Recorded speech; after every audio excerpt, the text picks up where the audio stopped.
Good afternoon, everyone. Mary Sloan here with another episode of Inspirational Influencer News, People Making a Difference. And my guest today is Art Giser, who is definitely one of those people who is making a difference. Art is the creator of Energetic NLP, a special blend of NLP, which is Neuro-Linguistic Programming, and he adds spiritual principles and transformative energy work. He's an internationally renowned NLP trainer, executive coach, intuitive, intuitive, and master healer. Art is known for his humor, his caring, miraculous remote energy work, and his ability to help people release energetic and unconscious blocks and limitations and open up their miraculous abilities. What I love about that is that Art stands for the fact that we are miraculous human beings and wants to unleash that in each and every one of us. So Art, tell us, what is it that you really want us to know as a result of the show today? Two things. For people that might be going, oh, all that woo-woo stuff. I like to let people know, for 11 years, I managed a research lab for one of the top medical research institutions in the world, which is the University of California Medical School in San Francisco. So, and I've always been, even when I was a little kid, I was interested in science. And people will come up to me and go, well, there isn't any evidence that energy work is real. In fact, there is an incredible amount of scientific evidence in like any scientific evidence, some of it's, but some of it's fantastic, double-blind studies and all of that. And anybody who wants to check it out can. So I just like to let people, the thing that's funny is now science measures the body having energy fields. They know that's true. Our bodies even produce light. It turns out very faint, but they produce light. So the idea that we have energy fields is science. They've done a lot of studies on healing energy, telepathy, clairvoyance. So that's the one thing I want people to know. But the more timely for what we're talking about today is that any emotion that you have, that you either have it too often, like you're anxious all the time, or you get depressed, or something where you have it too often, or any emotional state that you don't handle well. If you've actually done some work, like either conscious work or in your unconscious mind, and you haven't been able to significantly change it. The reason for that is most of the energy of that emotional state is not your energy. It's energy that you absorbed. It's in your body, in your cells, in your chakras, in your aura energy field. You've been absorbing energy since you were in your mother's womb. So there will always be a limit to what you can do just by your conscious thinking around an emotional state and your unconscious programming. When you add in energetic and spiritual work, miracles can happen.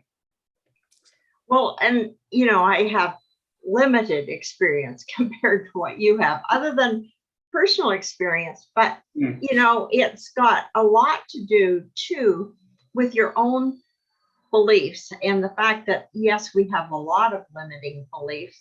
And to the extent that you can let go those beliefs or are prepared to believe something else when the evidence presents itself. And I'm so happy to hear you say that, you're looking for and have built up a body of evidence. And of course, every day as we learn more and more about the ways of the universe and it becomes more prominent in our living, the evidence builds. Exactly. And one thing that when I teach a program, I have the Energetic NLP pledge. And the short version of it is they make a pledge they won't believe anything I tell them. That I go, I just want you to consider what I'm saying. So I'll sometimes have people in my programs that go, well, I don't know that any of this stuff is real, but I'm willing to find out. And I'll go, that's fine. Like I say, I did research for 11 years. I appreciate somebody who's skeptical as long as they're not closed. Those aren't the same thing. I go, come in as skeptical as you want, just be open to the experiences, and then you'll tell me. You know? Yeah, I mean, it's a difference between people who have made up their mind and people who have questions and have an open mind. You know, the scientist intends and wants and benefits from an open mind because they may see things that they didn't expect to see. That's kind of the scientific experiment. That's why you're experimenting to Right. see if you have a hypothesis that's provable or not. But if you come in with your mind locked shut, then it's pretty difficult. Yeah, and you know, and unfortunately, scientists are human beings. So some of them are great about keeping open, and some of them, you know, it's hard if you invested a lot of your life believing something to then accept that it's. I remember hearing a professor talk once who's a high up in whole neurophysiology, and he goes, for years and years and years, I've taught my students that, you know, after a certain age, your brain, if part of it gets damaged, that there's nothing you can do. Now we know that's not true. And he goes, you know, there's 20 years I taught people something different, but, you know. Well, I mean, and you can't teach people more than what you know. Exactly. As long as you teach them to be open to the fact that we're learning all the time. You know, one of the people that I follow in the medical field is David Sinclair and his anti-aging work. And the fact that now he believes aging is a disease, which is completely different from the process of growing older, and that you can grow older without aging, particularly if you can prevent the disease of aging. And of course, he's fighting all the time to explain to the medical community that what they believe fervently is that everybody ages wasn't true, that there's now different evidence. So in many spheres of medicine and science, we're learning things that for a long time were considered, no, this is fixed. We already know. Right. Yeah, and that's why when I teach, I just tell people, like, I'm not invested in you believing what I say, because I don't believe what I say. I'm telling you what I think. You know, I'm not coming down the mountains with the tablets. You know, here's what God told me. You know, it's just like, I've been doing this 40 years. You know, I've worked with thousands and thousands of people. Give this a try. You know, here's how I think it works. But that. Well, and the thing is that as I understand NLP, and my understanding is definitely limited compared to yours, but you know, it's sort of like try it and you might get better at it. Yeah, I would probably say it a little differently. NLP's, so I've been an NLP trainer since 1985, and but energetic NLP is just a part of energetic NLP, but and like so many things nowadays, there's a lot of people who think they've studied NLP because they took it, not you, but they took a 2-day course. Now they think they're a practitioner. But NLP at its best is really miraculous at working with the conscious and unconscious mind, but it doesn't work with energetic programming and spiritual programming. And there's a number of other things it doesn't consider. Like in NLP, you would say, if you're feeling an emotion, it's totally being produced by your body and by your unconscious mind. And when you study energy work, you realize that's only part of the story, because we absorb emotional energies from other people, and those emotional energies have thoughts and feelings in them, and they can get trapped in us, particularly like when you're in the womb. You know, as we can imagine, I mean, as a man, as I can only imagine, mothers and fathers are going through all kinds of emotional states, siblings, relatives, and you know what might be going on in the world. And these poor little fetuses are absorbing all these energies, and then they're 55 years old going, I'm really anxious. I've always been really anxious, and I've learned I can take a deep breath and be here now, and I can handle it. But there's still the tendency to go into inappropriate anxiety or unnecessary anxiety. And when they learn, and I'll be teaching people in just a few minutes, how to start clearing other people's energy out of that emotional state, it's completely different, because you can do all the conscious and unconscious work in the world, but if other people's emotional energy is trapped in you, you can't heal that because it's not yours, but you can learn to release it. And the good news is a lot of it will come off really easily. And that's what we'll be looking at. Well, that's really interesting. I never sort of thought about other people's energy being trapped in me. Can you say some more about that? Yeah, it's so the way I like to describe it is your energy field, like every other part of you, gets dirty. Everything gets dirty. And if a lot of energies from other people just go in and out, but of something like anxiety, let's say, we have an authentic anxiety, and sometimes that allows the energy to can kind of attach to unconscious beliefs or energetic programming, and then it just is stuck. It just stays in you. I believe it's where everybody's experienced it. If you've ever been to any kind of live show, whether it's a sporting event or an opera or a rock concert or whatever, everybody knows about the energy of the crowd. Even very conservative sportscasters who don't believe in all of this, any of this woo-woo stuff, will go, the energy of the crowd is incredible, because you can feel it, and there's this whole team advantage. But what can happen, and I think this explains a lot of road rage, is people are driving on the highways, they're irritated, they're frustrated, they get angry, and some of that energy just stays on the highways. And let's say you're driving along, and if you're very open energetically, maybe you start getting frustrated or angry, and what can happen at times is all this matching energy will rush into you, because it will come to the match. And all of a sudden, people get out of control, because you can control your own anger. You can't control other people's anger very well. And the same with every other emotional state.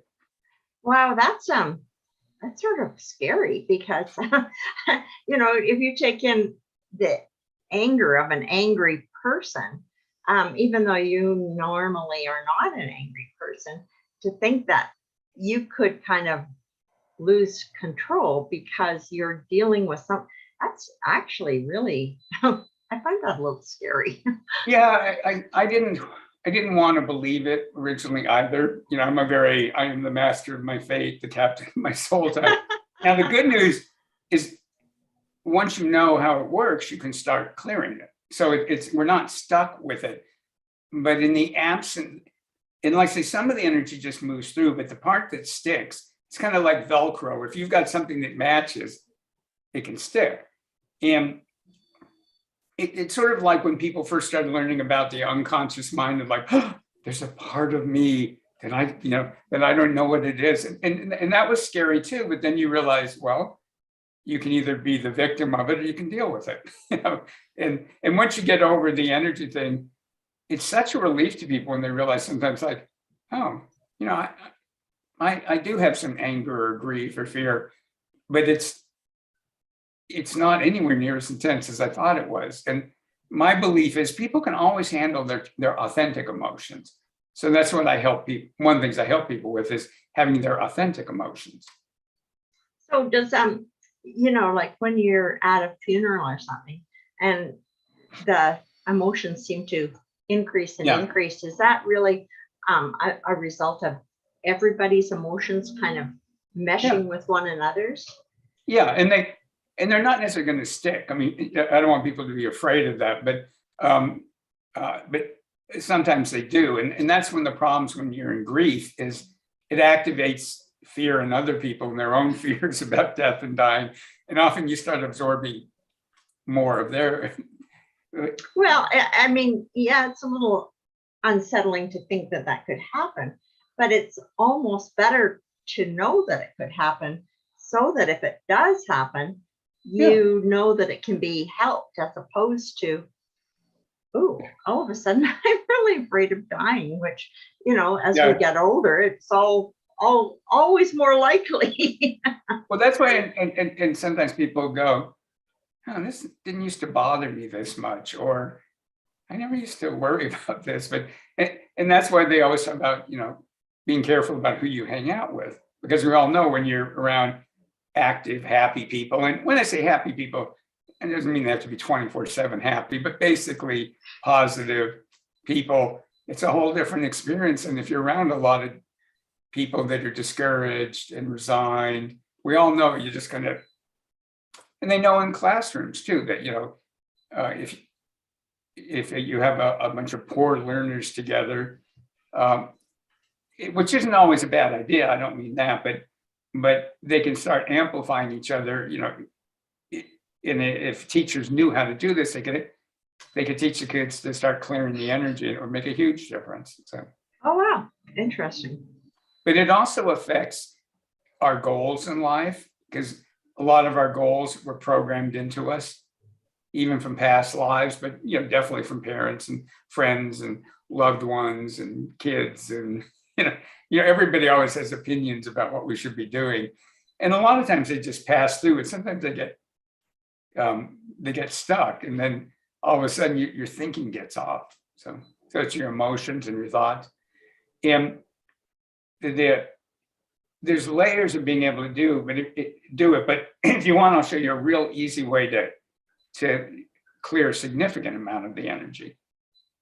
That would be great. That would be very excellent. Yeah. Now that I know what can happen, Yeah. it would be great to know how I could clear it if I sort of felt like, oh, I think I'm getting a little too much of this. Yeah. And I'm big on trying to make things easy. One thing I will say, if anybody's listening to this while they're driving, one of my specialties is remote energy work. Whether you believe in it or not, the energies, and it doesn't matter. My clients are all over the world. My students are all over the world. Remote energy work is something anybody can learn to do. And people go, I don't know, that seems so mysterious. And I go, well, did you ever pray for somebody who wasn't around you? I mean, that's a form of energy work. It's sort of like, we've known this for a long time, that you don't have to be physically together. But the energies that will be coming in, it'll be a symphony of energies, and your own spirit and inner wisdom will decide what to do with them.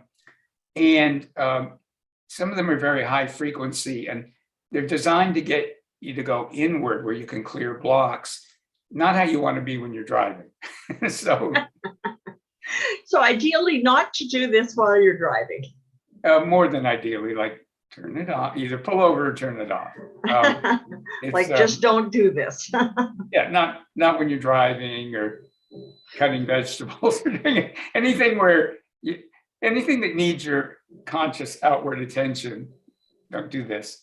So it's really easy. The hardest step is what we call imagination. So what most of us do when we're learning something is we're going, am I doing it right? Is it working? And we're testing it, which, for anybody who's a singer, a dancer, a writer, an athlete, that you can't perform well when you're doing that kind of thinking, anything in life. So while the process is going on, the way to get the most out of it for people is just imagine, pretend that it's working. You don't even need, you don't need to believe it's working. Just like if you were 5 years old and I said, fill the room you're in, or imagine the room you're in is filled with sparkling gold energy. The room would be full of sparkling gold energy, and you'd giggle, and you wouldn't, because when you imagine something, it opens a doorway for your spirit and your inner wisdom to do things. So again, people don't need to believe anything, but in this simple process, just imagine it's working, and later you can analyze it. While it's going on, just imagine it's working. Just like you're watching a movie and you imagine you're really in Jurassic Park or wherever, What did it say? So the other thing is, in energetic NLP, you always put your spirit and your inner wisdom in charge, because your conscious mind will always be limited by its beliefs. Your spirit and your inner wisdom are not. And you don't have to figure out exactly what your spirit or inner wisdom are. So step one, just imagine or set your intention that your spirit and inner wisdom, whatever they are in charge of this, how you're going to benefit. Simple as that.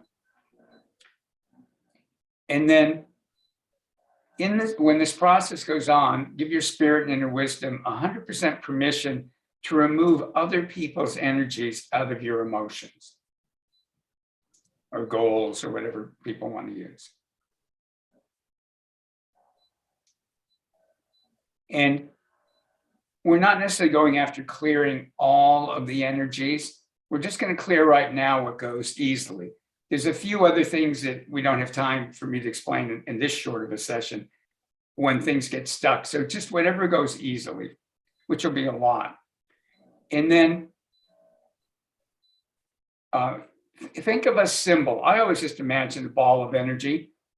Oh, I should go back one step. Sorry, everybody. Think of an emotional state that you get into either too often or you don't handle it well. You don't need to feel it, just identify it.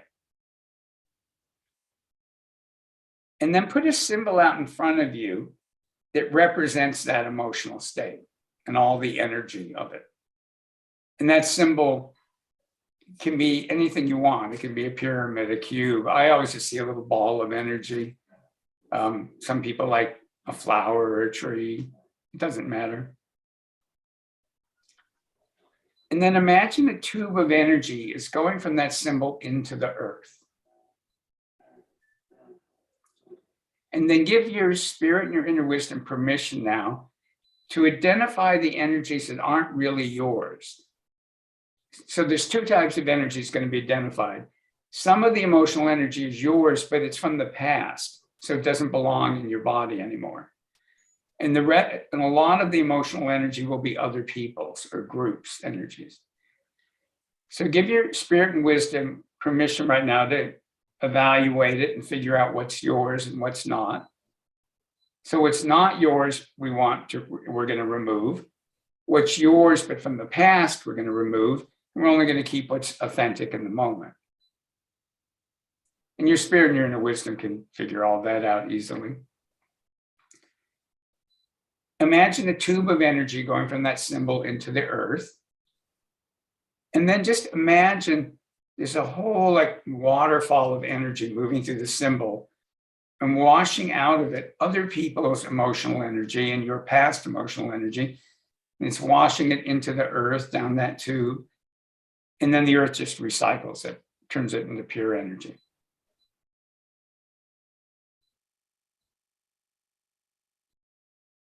And then give your spirit and your wisdom permission to fill that symbol with energies that will help you handle that emotional state well.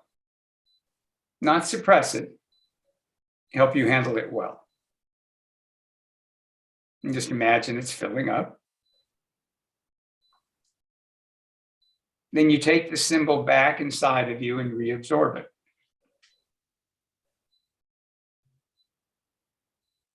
Now we're going to do it 2 more times, but how are you feeling right now, Mary? Yeah, I'm feeling like less concerned. Yeah. Just, that it's lighter. Great. And that's the point. We're not trying to suppress anything. We're just trying to make it lighter and more authentic so you can deal with it. So let's do it another time. Put the symbol back out. Imagine the tube goes from it into the earth. And again, give your spirit and your wisdom permission to wash out of it into the earth any more energies that you're ready to let go of that aren't in present time and aren't yours.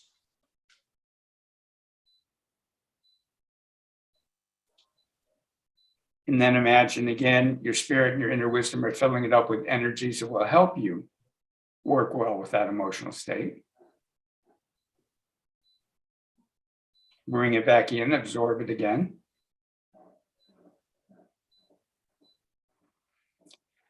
Take an easy deep breath. And we're going to do it one more time, and it can be really fast this time. Put the symbol out. Imagine energies draining it out of it. Energies coming down that are draining out of it, energies that aren't yours or aren't in present time. It's being filled up with energies that will help you with that emotional state. And then you bring it in and absorb it one more time.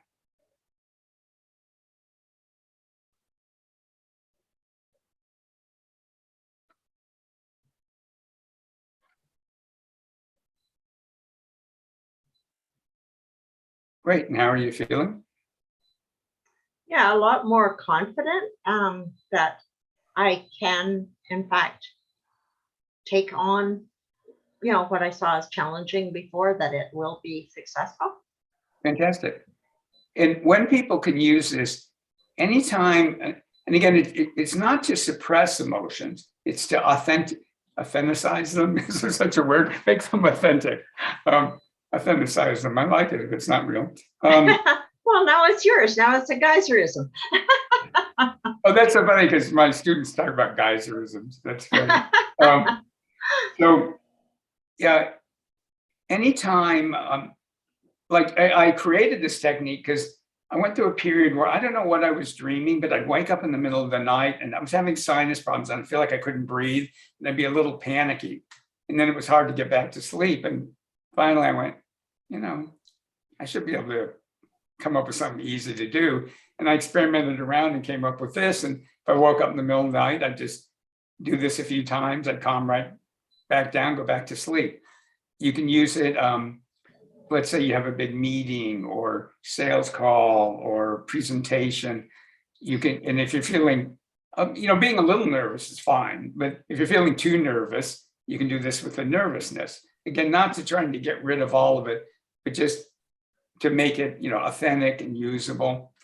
You can use it with anger, you can use it with feeling discouraged, any anxious, any emotional state that you feel like it's not being useful. Like sometimes anxiety is really useful. Other times it's just like just spinning, you're in a little hamster cage. So, it can be used for that. It's also interesting, and I have a whole little program on this, but if you're feeling like you're not sure your goals are really quite right, you can put your goals out, drain the energy that's not yours, fill it up, bring it back. Do that a few times, and often people get a lot more clarity about what they really want. Interesting. Yeah. And so it's it's simple and it's understandable, and it's something that you can certainly take in and do on your own. And thank you for that. That was really good.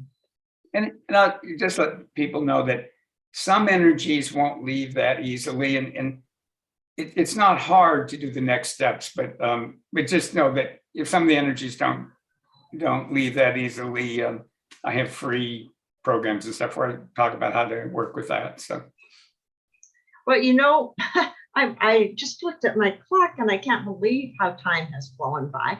Holy smoly.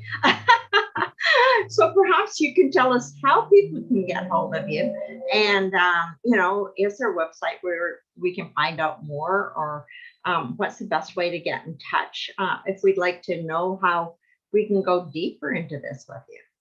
Well, a real easy one is if you go to Blockbuster, one word, Blockbuster, the number 7, lucky7.com.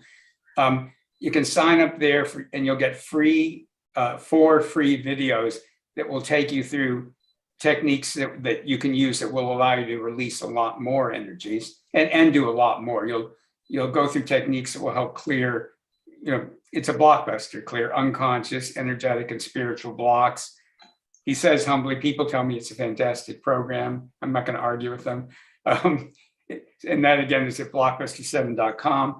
Depending on when people are listening to this, I'm going to be doing a 3-day program called Discover Your Miraculous Abilities. And if you either contact Mary or myself, the link's not ready quite today, but it will be. And that's an online virtual 3-day program where if you're new to energy work, by the end of it, you'll actually be able to use transformative and healing energy on yourself, on other people, including remotely. You'll be able to do magical things, and you'll spend 3 days clearing karma, spiritual contracts, and unconscious blocks, past life, all kinds of blocks.